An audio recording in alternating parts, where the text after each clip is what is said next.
Welcome, everyone, to the Daily Kofefi on Unsafe Space. I should say good morning, but I don't think this is going to get posted in the morning at this rate.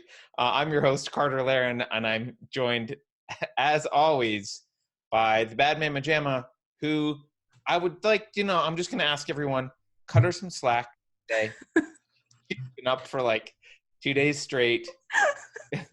And yeah, it's not just day 2 of sleep deprivation. So we'll see how this goes. sleep today, though, right? Yeah, after this, I'm totally crashing.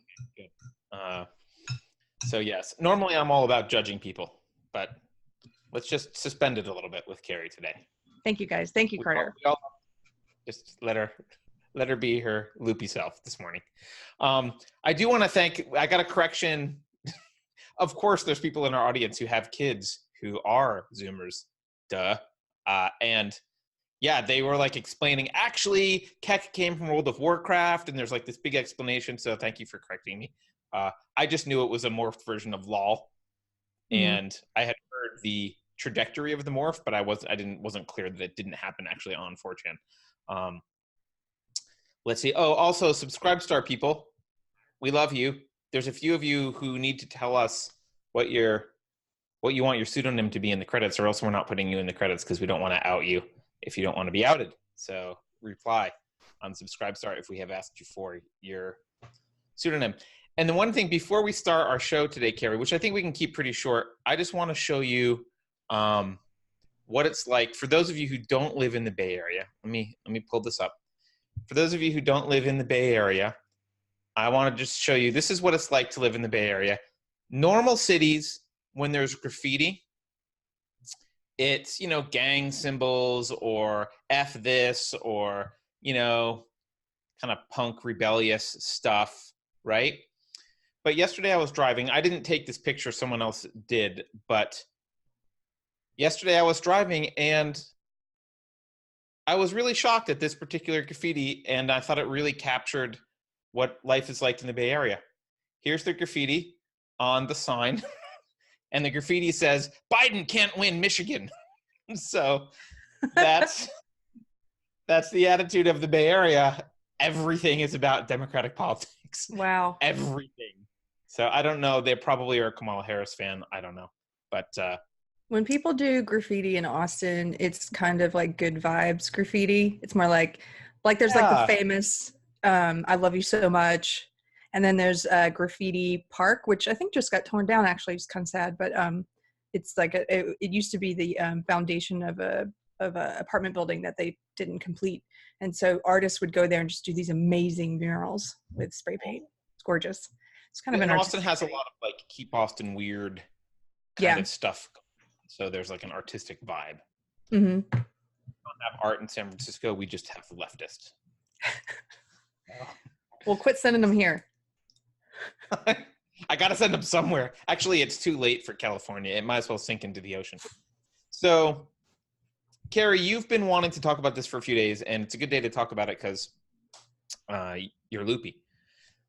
There's this push to circumvent the current version of the Electoral College. So it's called the National Popular Vote Interstate Compact, and it's been in the news a lot. There's now 14 states plus the District of Columbia who have signed this thing. And I think collectively they represent about 35.1% of the Electoral College. My cheat here is Wikipedia. I'm looking at this on Wikipedia. So maybe we should just describe really quickly what it is. Do you want to do that, or do you want me to do it? Can I describe what I think it is, and you tell me if I need to be corrected?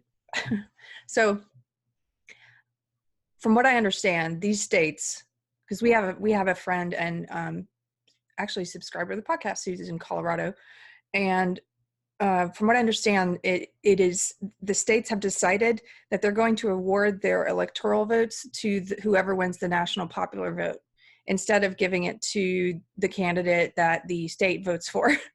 Which to me, it sounds like if Texas votes for, if we were to do this here in Texas, and then Texas were to vote for candidate A, like overwhelmingly vote for candidate A, but candidate B won the national popular vote, our state's electoral votes would go to candidate B. That's correct. Okay, that's just insane to me. Well, so there's a couple things I want to unravel here. First, let's be clear about, I think there's two motives behind it. I think there's a lot of confusion around here. I think there's two motives behind it. Also, I think people don't understand the Electoral College generally, so we should explain that a little bit. And C, people don't understand that politicians react to the environment. They react to the rules that you set up. And so I don't think this will actually accomplish the goal. It may, but the goal here is, I think there's an underlying philosophical movement in the country, or cultural movement, which is aligned with this goal. But the goal is, they don't like Trump. Hillary won the popular election. They think if they just have a popular vote, they can have more leftist politician. They have a higher likelihood of getting a leftist politician elected as president, because you got the big cities on the east and west coast, and they lean left. By and large, they lean left. Now, can I interrupt here for 1 second? Yeah. This is what I find really repulsive about movements like this. Is it's not based on any well thought out principle. It's not based on principle at all. It's based on a short-sighted ideology, whatever supports their ideology in the short term. So they're like, we don't like Trump. We think that it would benefit our party to have a popular vote, so that's what we want to do. They're not even considering the fact that at some point it could be used against them. Right. And I do think it is in alignment with the general worship of democracy that we seem to have in the US, which I hate. The Electoral College exists for a reason. We can talk about it, but that's their goal. Their goal is, I think, to increase the probability that people like Trump do not get elected, because what they do is they Monday morning quarterback in a really weird way. They sit back and they say, well, look, she got more popular votes, therefore she would have won. But that is not true. And it's not true because when a candidate has limited resources, which everyone has limited resources, so they have limited money and time, they design their campaign around the rules. And so Trump ignored California largely. Why? He was never going to win. It didn't freaking matter. He knew where those Electoral College votes were going. He didn't spend time there. And I'm sure Hillary did similar things, right? So the whole strategy is around collecting Electoral College votes. If they go away and it becomes a popular election, well, it just changes the strategy.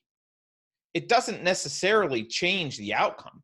If 2016 were a popular election vote, Trump may have won the popular vote because his strategy would have been different. And Hillary's strategy would have been different also, but we can't say for certain what the outcome would have been. All we know is that given the rules that were in place, both campaigns tried their best to beat the system within the rules, and one campaign won. That's all we really know. The other thing I want to point out is voter turnout is low. It's like 55%. I think it's high. In recent history, the high was like 64 or something like that. So the mobilizing, like the people who don't vote but could hugely influence an election. And I'll be, in California, I don't really traditionally vote anyway because I'm a voluntarist. I'm going to stop saying anarchist because people freak out about it. I'm a voluntarist, which means I want voluntary interactions. Anyway, okay. I don't really traditionally vote anyway. But if I was going to vote, and I know a lot of people who are Republican leaning, they don't bother voting in the California presidential election. They don't care because they know there's no freaking way that their vote will really matter. Now, if we switch to a popular vote, suddenly maybe they will come out of the woodwork and start voting. And maybe candidates like Trump would start trying to gain, middle of the state California, the red part of California votes, because they'll suddenly matter. So it's this naive assumption that we're going to change the rules and people's behaviors are not going to change. And this is classic leftism. This is how the left looks at everything. We're going to change the rules, but people's behaviors will not be affected in any way. It's so stupid. But anyway, It's short-sighted. Everything about it is short-sighted. right. And none of the Gonna, people I've talked about it with, well, that's not true. Let me think about that. A couple of them have thought about it a lot, but most of the people I've talked to about this have not. They haven't really spent any time thinking about it. They've picked their opinion the same way that I used to pick my opinion in the SJW echo chamber, which is just like, what's our team doing? Okay, cool. Like, like social metaphysics. yeah, Social metaphysics. yeah. Yeah. Well, So go ahead. here's Go the ahead. other funny thing. In Colorado, from what I understand, isn't it ironic that they switched to this national popular vote thing without letting the people of Colorado vote on it? And That's this is supposed to be about making every vote count, but we're every deciding year. for you that we're going to do that. So here's the thing, though. A lot of people are saying this, they're opposed to this from a constitutional perspective and blah, blah, blah, or they're trying to bypass the Electoral College. Obviously, they are trying to bypass the Electoral College, but I think we need to be pretty clear. I'm not a constitutional scholar, obviously, but the Constitution was not written to require a law degree from Harvard in order to interpret. Regular people are supposed to be able to interpret it. For example, shall not be infringed. Pretty clear, right?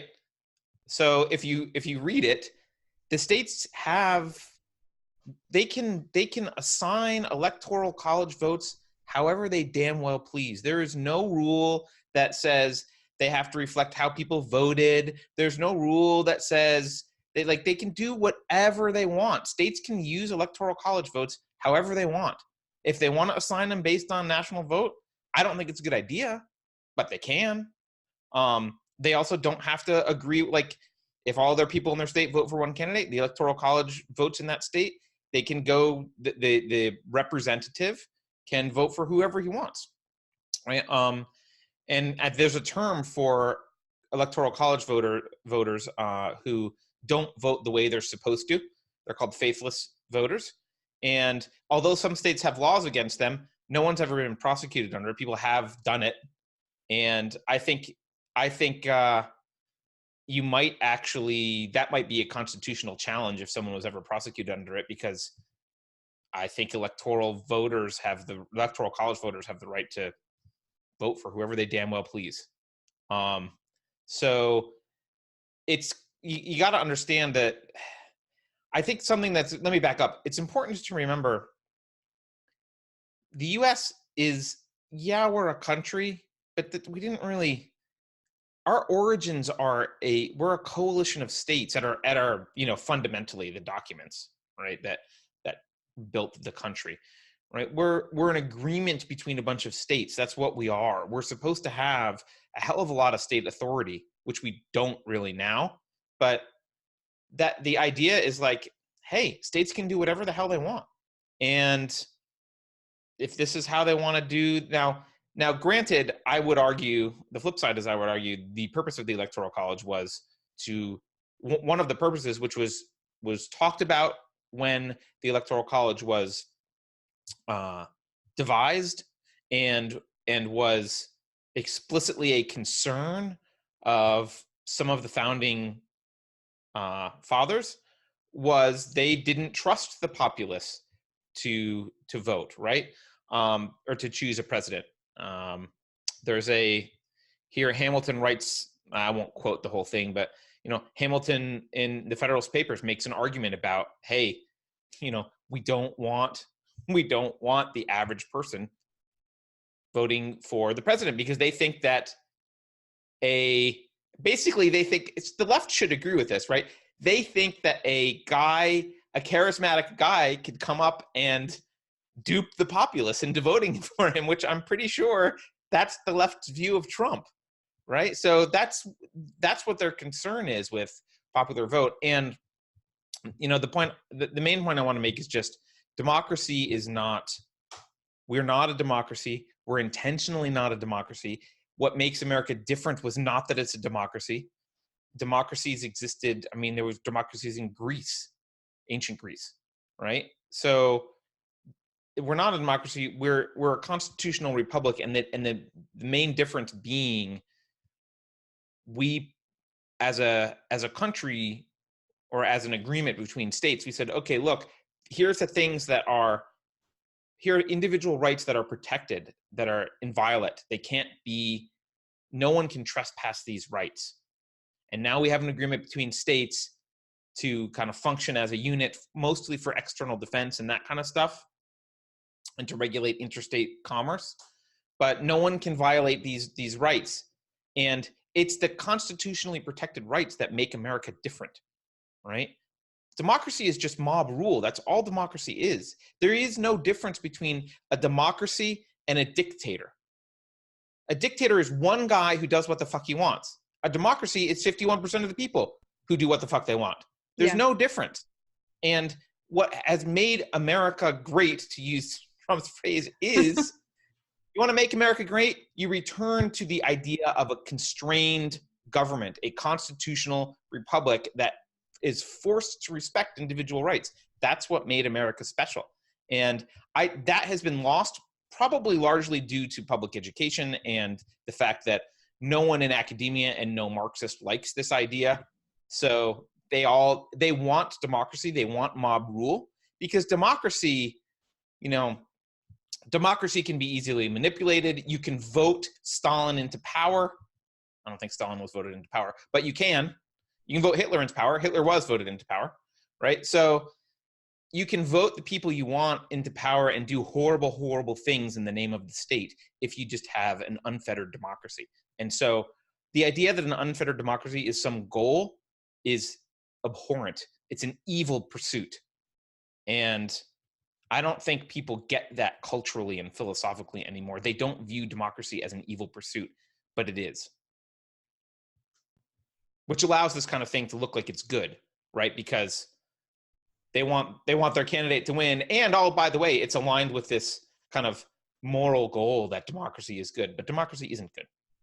I think that might be because people have a pretty good handle on what democracy means, but I don't think they have a good handle on what republic means. Maybe, and I don't think. I mean, here's the truth, Keri. The truth is, I don't know that a republic is the right answer either. I mean, granted, you're talking to someone who doesn't want a government generally, but the idea behind it was these are things you can't do. In fact, the idea really was the opposite of that. It was, hey, you have no power at all except government, except for the things that are outlined here. The government doesn't actually have. I mean, if you rewound and asked the founding fathers if they,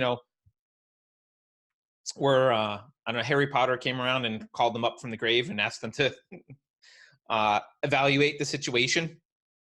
Almost nothing the federal government does right now is constitutional. Nothing was intended, right? The federal government doesn't have the power to do all these things it's doing. It just didn't. I mean, they've added some amendments to give themselves power, but none of that was the intent. The idea was that this was a loose coalition between states, and it was for the purpose of national defense, basically.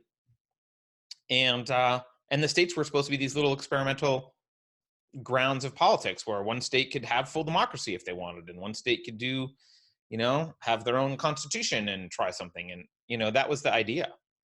One state could ban abortion. Yeah. One state could ban abortion, right? Yeah. Go ahead. Well, I was going to say, I know we've had two conversations about this now. Well, one that we haven't released yet, but I'm editing that today, Keri. Oh, nice. I forgot.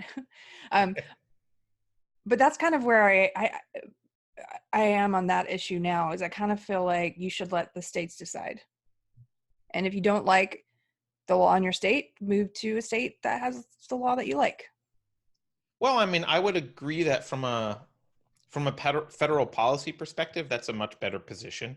And it doesn't solve the morality question, but it certainly does solve the question of whether the federal government has a right to do anything here. And, the fact is the federal government wasn't supposed to have rights to do most of what it does today. And so, I don't know. I've been railing against democracy for quite some time. I think it's horrible, but we've got generations of people raised thinking two things. One, democracy is good, and two, we live in a democracy. Both of those things are false. And so You know, Hillary doesn't win. The leftists get their panties in a twist, and they're all pissed off, and so they want to bypass the Electoral College because they think democracy will benefit them, and no one can oppose it because everyone goes, well, democracy sounds good, right? Aren't we supposed to be democracy? Like, so here we are. It doesn't bode well for this country. You're right though about the kind of obvious hypocrisy there, where they claim that they're supporting national popular vote because they're all about democracy, but then they also think the American people are stupid and can be easily swayed by Facebook ads that are placed by Russians and, can't be trusted to make the right decision. And well, then they're just out. They just want their side. That's all. Yeah. They just want, there's no principle behind it. And the same thing when it comes to like new media and videos. It used to be, I remember when YouTube was democratic in that the things that got featured on the front page were things that rose to the top because they were good and they were popular and people were sharing them.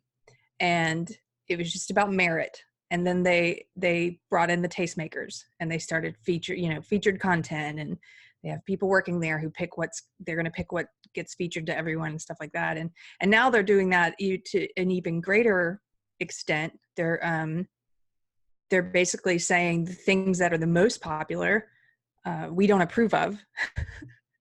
You guys have made the wrong decision by watching PewDiePie. Right. You shouldn't be trusted. We should take him down. They're really not for democracy when it comes to video content, people choosing what the most popular things they want to watch or read, or I don't know. No, I agree. And it harkens back to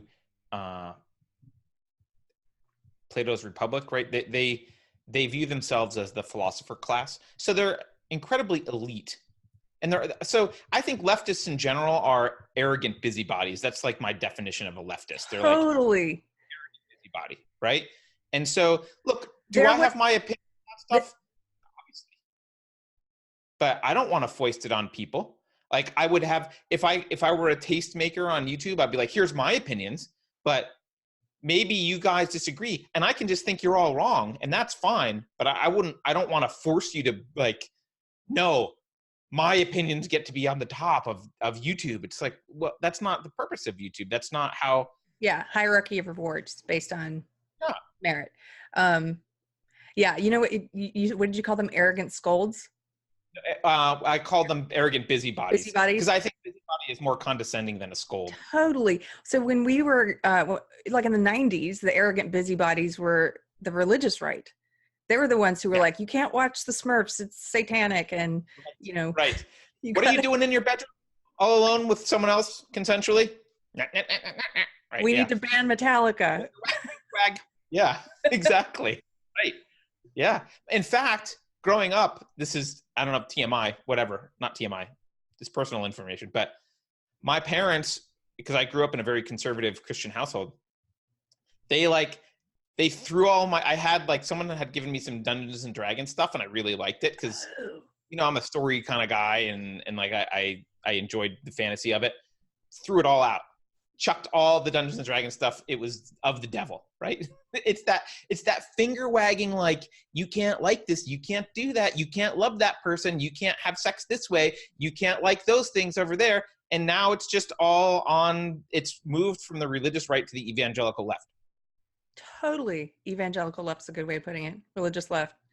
That's not my invention. That was actually Michael Malice's invention. They're Puritans. They're SJW Puritans. They are. And, I think if you have this concept in your head of thinking of them as arrogant busybodies, you start to see it everywhere, and everything that they, once you see it, it's like, oh yeah, of course you want to vote for this thing or change this because you're an arrogant busybody. Do you remember the church lady on SNL? Yes. Could be Satan. There should be a modern day equivalent of that, of the church lady. That's like the SJW lady. Woke lady. Could it be racist? That's exactly what it is, Keri. That's exactly what it is. Somebody do that. White privilege. Yeah, it's totally Could it that be way. white privilege? Yeah. So anyway, we're at, I think in order for this national popular vote interstate compact to come into effect, it has to, I think the majority have to ratify this or somehow whatever to make everyone do it. But I'm not sure. I don't think it's actually in effect yet, but it's close to being in effect. We'll see. I think it could have, adaptation takes time. So it might be that the rules change and politicians' behavior doesn't change right away because they're trying to figure out how to work the new system. It may take a few presidential elections, but eventually they'll just adapt to it. And, I hate to see how, let's say 80% of Texas votes one way and the state assigns its electoral college votes somewhere else. I mean, Texas isn't on this list, but still, what happens in that state as a result? Colorado is another example, right? Like, what happens? It's kind of a recipe for civil unrest. It's exactly what it is. Especially if those allocated electoral college votes are what pushes pushes the electoral college into victory. Yeah. Right? It just seems like why should I go vote if you're not even going to count what we vote for in my state? You're not even going to count it. You're just going to look at what we vote for nationally. Right. Yeah. I don't know. It really bothers me. And also because you talk about arrogant, I think people, especially the religious left, they tend to get pretty arrogant about knowing better than the founding fathers. And, I can make this, if only I were in charge. It's like, who do you think you are? Well, look, that's to me, the ultimate goal of not being arrogant is to just be like, I agree to leave everyone the fuck alone. Just leave me alone. That's all I want. Like, I'll leave you alone. You leave me alone. And someday, if I ever ran for politics, I would found the leave me the fuck alone party. I was going to say, why are you calling yourself a voluntarianist? Voluntarist. Voluntarist? You should call yourself a leave me the F alonist. Yeah, well, that's the same thing. So the thing is, like, an anarcho-capitalist and a voluntarist are the same thing. It's just people have a negative view of both anarchy and capitalism. So if I just say, like, oh, I just believe in the non-aggression principle and I want to, like, have only voluntary interactions between people and no force, people are kind of like, that doesn't sound bad. That sounds so much better. It does. Because the word volunteer is a positive association to it. Right. Yeah. So, and I'm slow to the party. Most people have started calling themselves voluntarists. Most anarcho-capitalist type people. I really actually wanted to save the word capitalism, but I give up. Well, I had only just begun to learn what anarcho-capitalism meant, so I'm glad I can put that aside and now move on to. It's the same thing. Same thing. Yeah. So you don't have to ditch any of that knowledge. Have a synonym label. But yeah. I don't know, Keri, that was short enough and sweet enough. I guess we should get this out. Any final comments? No. If you guys like the podcast, please share and hit subscribe and what else? Subscribe star if you want to support us. Yes, you can be unpersoned. We will unperson you if you come to Subscribe Star.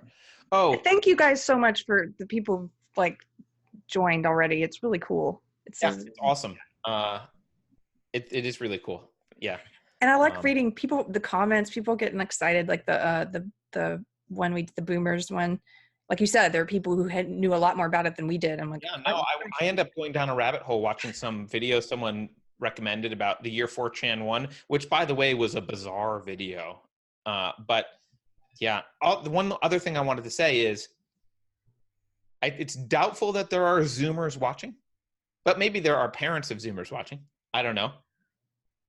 I totally want to have a Zoomer on to talk about the Zoomer culture. So if anyone wants to come on the show and they're articulate and, they need to be reasonable. I don't want to have a crazy person on the show, but if they're articulate and reasonable, I would love to talk to them about Zoomer culture. So. All right, I guess that's it. I guess Wish that's it. Keri a good night. Yeah. I'll see you tomorrow. Bye, guys.